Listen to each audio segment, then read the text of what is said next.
चरित्रवान सम्राट विक्रमादित्य, तुम्हारी रक्षा कवच, तुम्हारी पत्नी के रूप को मैंने छीन लिया, ले लिया बदला अपने आप को ठुकराए जाने का। और अब मैं रहूंगी तुम्हारे संग, तुम्हारी पत्नी बनकर।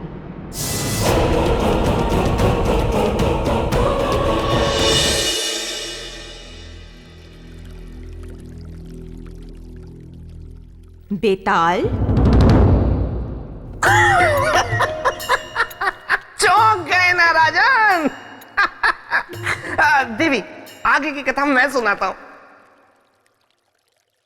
तो राजन, अब देखना यह है कि कैसे महाचतुर चिड़िया प्रियंवदा, जो रानी चित्रलेखा बन चुकी है, अपनी अगली चाल चलती है, और कैसे बेचारी गाय जैसी सीधी सादी महारानी, जो विश्वास में आकर अपना रूप प्रियंवदा को दे चुकी है, और मुसीबतों में गिरती चली जाती है।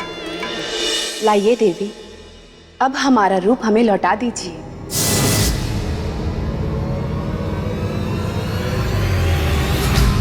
रूप और वापस? सन्यासिनी, हमने तुमसे ये रूप तुम्हें वापस करने के लिए नहीं लिया है, बल्कि तुम्हें वन वापस भेजने के लिए लिया है। जाओ, अब चली जाओ यहां से, अभी और अविलंब। देखिए देवी, ये हंसी मजाक का समय नहीं है। आपने कुछ क्षण के लिए हमारा रूप लिया था। लाइए, हमारा रूप हमें लौटा दीजिए। महारानी, ये मजाक नहीं है, बल्कि सच है, एक कड़वा सच, कि अब आप महारानी नहीं रही, बल्कि एक सन्यासिनी हैं, और हम महारानी चित्रलेखा, जिसका अधिकार सम्राट से लेकर सम्राट के राजपाट तक पर है। ये आप क्या कह रही हैं देवी? या तो आप बहरी हैं, या फिर आप प्रेम की भाषा नहीं समझती। यदि आप अपना भला चाहती हैं, तो इसी वक्त राजमहल से चले जाइए, अन्यथा हमारा शरीर हमें लौटा दीजिए देवी, अन्यथा हम सैनिकों को बुलाएंगे। छल की बिसात हमने बिछाई, अब प्रपंच के प्यादे आप चल रही हैं। विरामहेर जी, विरामहेर जी, विरामहेर जी।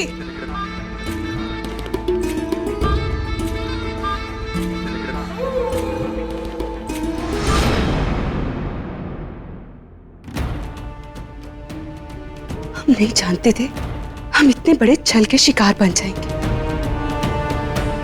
परंतु हम इस छली और प्रपंची के सामने घुटने नहीं टेकेंगे।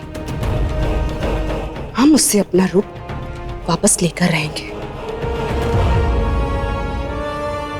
सैनिकों, विरामहेर जी, सैनिकों, कहाँ गए सब? क्या हुआ महारानी?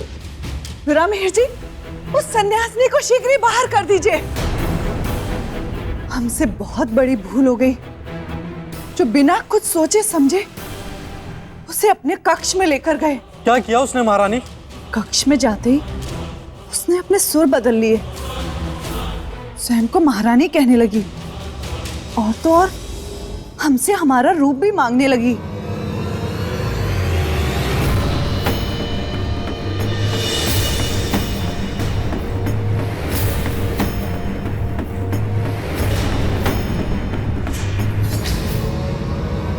हमें हमारा रूप वापस दे घातिनी,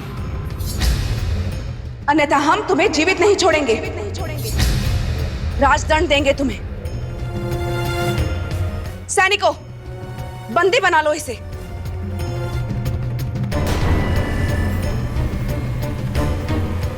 ये तुम्हारी महारानी नहीं, हमारे वेश में एक बहरूपिया है। बस देवी, बस, अब और नहीं। अच्छा होगा आप अभी इसी समय यहां से चली जाएं।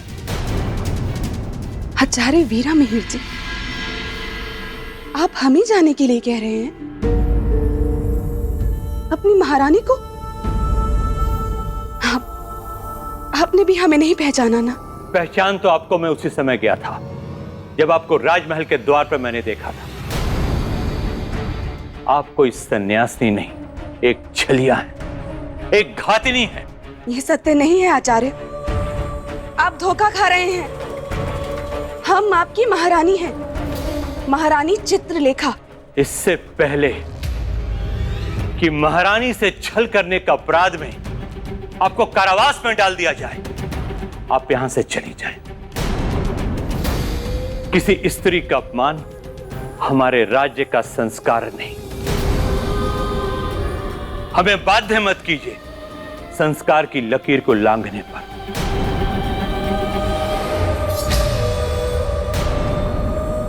पर मिहिर जी, इससे बहस मत कीजिए और इस संकट को तुरंत ही राजमहल से दूर कर दीजिए। बस कहीं नहीं जाएंगे हम।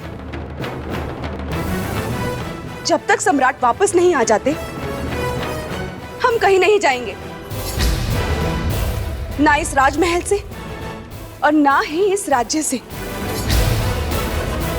देवी, एक प्रश्न मेरे मन में होता है कि परीक्षा तो सम्राट विक्रमादित्य की थी, तो फिर उनकी पत्नी चित्रलेखा के साथ इस प्रकार का छल और उन्हें इस तरह पीड़ा देना कहां तक सही था? राजन, ये आपने कोई नया प्रश्न नहीं किया। यही प्रश्न इंद्रदेव ने भी ऋषिवर से किया था और उनका उत्तर था कि सम्राट विक्रमादित्य की वास्तविक परीक्षा का आरंभ अब हुआ है। हम सत्य कह रहे हैं, हम आपकी महारानी हैं, हमारा विश्वास कीजिए, हम सत्य कह रहे हैं। चरित्रवान विक्रमादित्य, पतन हो गया तुम्हारे चरित्र का, क्योंकि अब तुम्हारी पत्नी चित्रलेखा नहीं, प्रियंवदा है। अब देखती हूँ कि कैसे करते हो अपने चरित्र की रक्षा।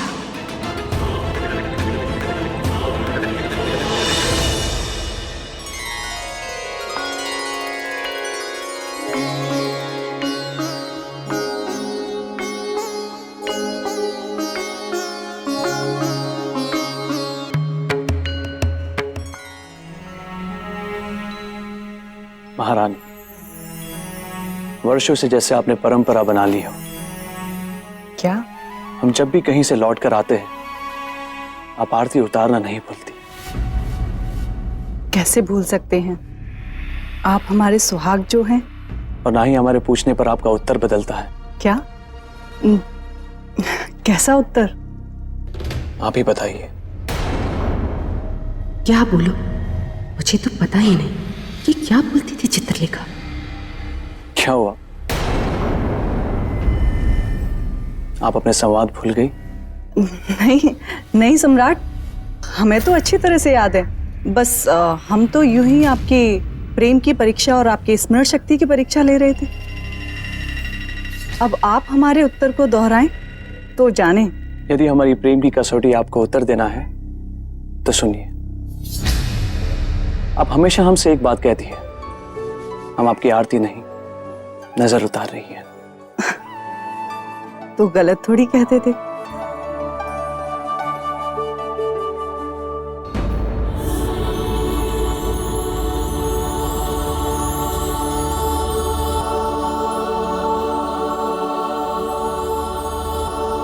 अब चलिए। महारानी,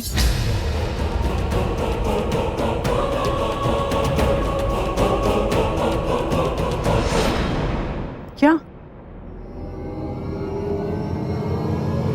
अब क्या हुआ? कुछ भूल रही हैं आप? क्या बोल रही? कहीं ऐसा ना हो कि मेरा भेद खुल जाए। चित्रलेखा को राज्य से बाहर निकालने से पहले मुझे उससे सब रीति रस्मों को पूछ लेना चाहिए था कि वह क्या क्या करती थी और कैसे कैसे करती थी। भारी भूल हो गई। अब क्या करूं?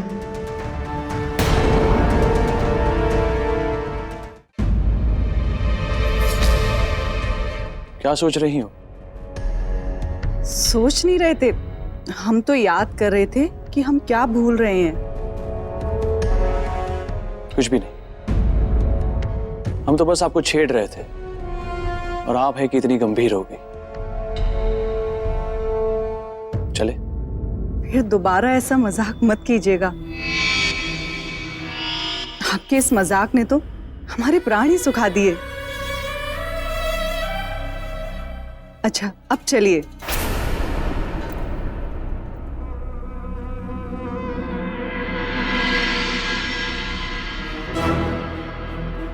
आज कुछ असामान्य सा व्यवहार है महारानी चित्रलेखा का। आज से पहले तो ऐसा कभी हुआ ही नहीं कि हम कहीं बाहर से आए हो और हमारी आरती उतारने के बाद उन्होंने हमारे चरण ना छुए हो। मना करने के बाद भी हट करके छूती रही, किंतु आज तो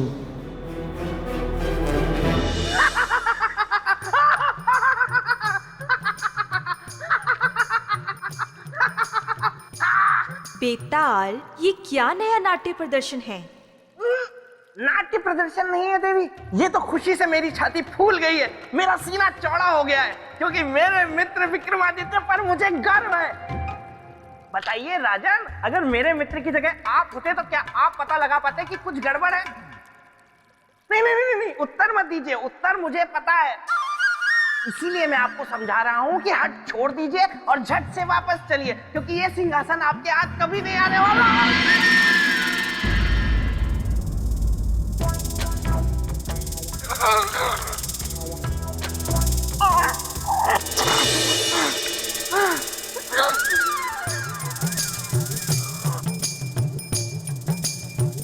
लगता है प्रेतलोक में सौंदर्य लेखा आ गई है और अपनी बुआ की दी हुई खेचन शक्ति का प्रयोग कर लिया है उसने। देवी, इस बात में तो कोई संशय नहीं कि मित्र हो तो बेताल जैसा। देखिए ना, आज भी मित्रता का धर्म निभा रहा है।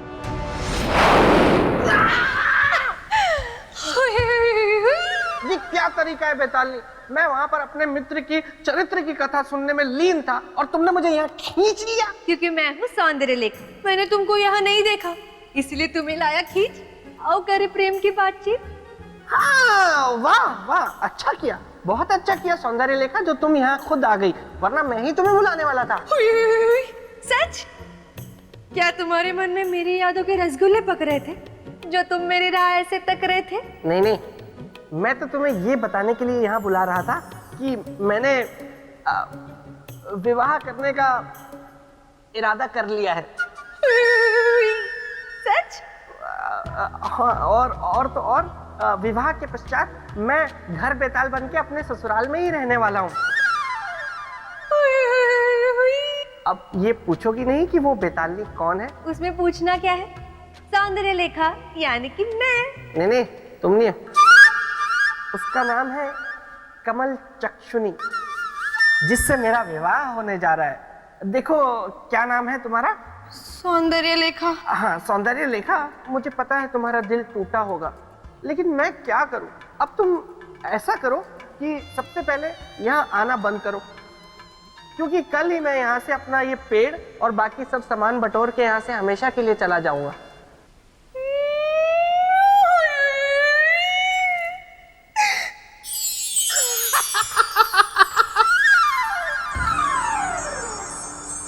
देवी, सम्राट विक्रमादित्य के मन में संशय तो आ गया था, किंतु उसके बाद उन्होंने क्या किया?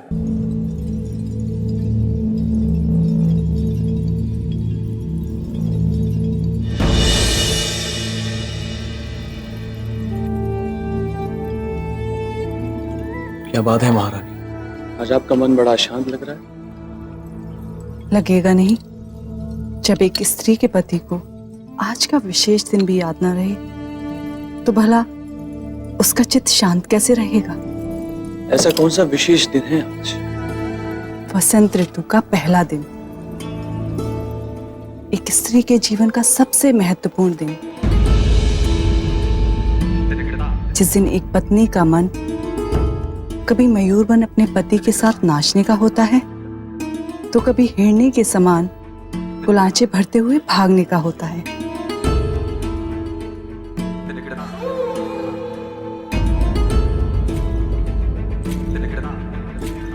और एक आप हैं।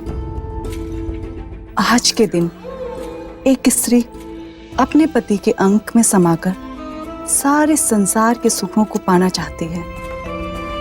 इसलिए आज हमने स्वयं अपने हाथों से आपका श्रृंगार करने का निर्णय लिया है। और अपने जीवन में वसंत ऋतु के स्वागत का निश्चय।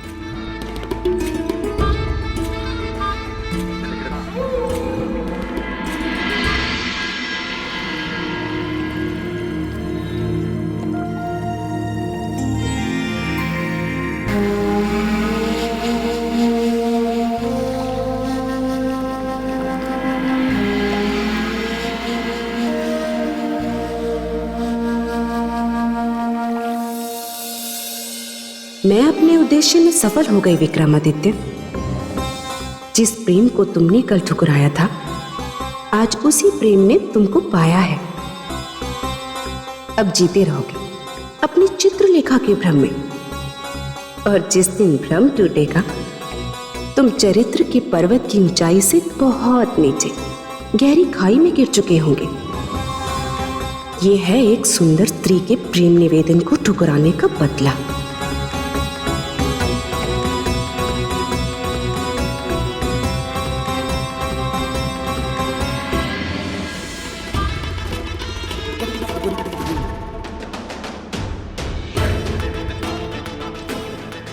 सम्राट विक्रमादित्य, अपने जिस चरित्र पर तुम्हें बहुत गर्व है, जो चरित्र ऋषियों और देवताओं के बीच चर्चा का विषय बना हुआ था, आज मैं प्रियंवदा उस चरित्र को सदा सदा के लिए मिटा दूंगी।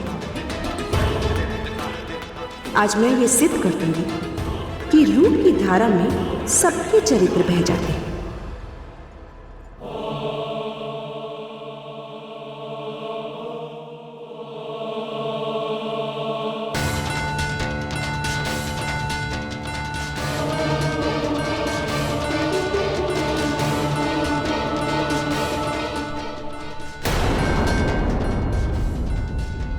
ऐसा क्यों लग रहा है कि ये महारानी चित्रलेखा नहीं, कोई और है?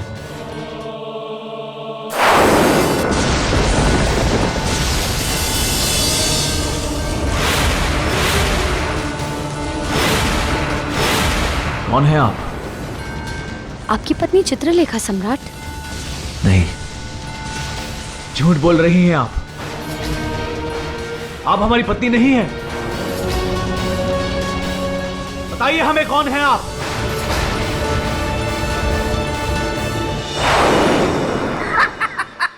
देखा राजन, बड़ी आई मेरे मित्र को उल्लू बनाने चली थी, जबकि खुद के तोते उड़ गए। शांत रहिए बेताल। तो राजन, क्या किसी मनुष्य के चरित्र में इतनी शक्ति होती है कि वो एक स्त्री के रूप के सामने अड़िग रहे? देवी, जिसकी आत्मा जितनी पवित्र, निर्मल और साफ होती है, उसका चरित्र उतना ही अडिग होता है। तो सम्राट विक्रमादित्य को ये कैसे पता चला कि वो उनकी पत्नी नहीं थी? बहुत ही खतरनाक प्रश्न है ये, लेकिन मैं विक्रमादित्य का मित्र हूं, इसीलिए मुझे पता है। आप कहिए कि उसकी पत्नी केवड़े का इत्र लगाती थी। किसका? केवड़े का। और प्रियंवदा ने गुलाब का इत्र लगाया हुआ था, इसीलिए विक्रमादित्य जान गए कि वो उनकी पत्नी नहीं है। यदि आप दोनों की आपसी बातचीत समाप्त हो गई हो, तो राजन, क्या है आपका उत्तर? हाँ हाँ, जरूर।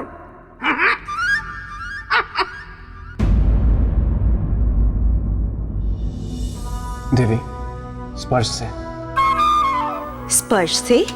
हाँ देवी। किसी को पहचानने की ये कैसी विधि है राजन? प्रेम मन से मन का मेल, स्पर्श का नहीं। इसीलिए जब प्रियंवदा ने सम्राट विक्रमादित्य को स्पर्श किया, तो सम्राट विक्रमादित्य के मन ने उस स्पर्श को स्वीकार नहीं किया।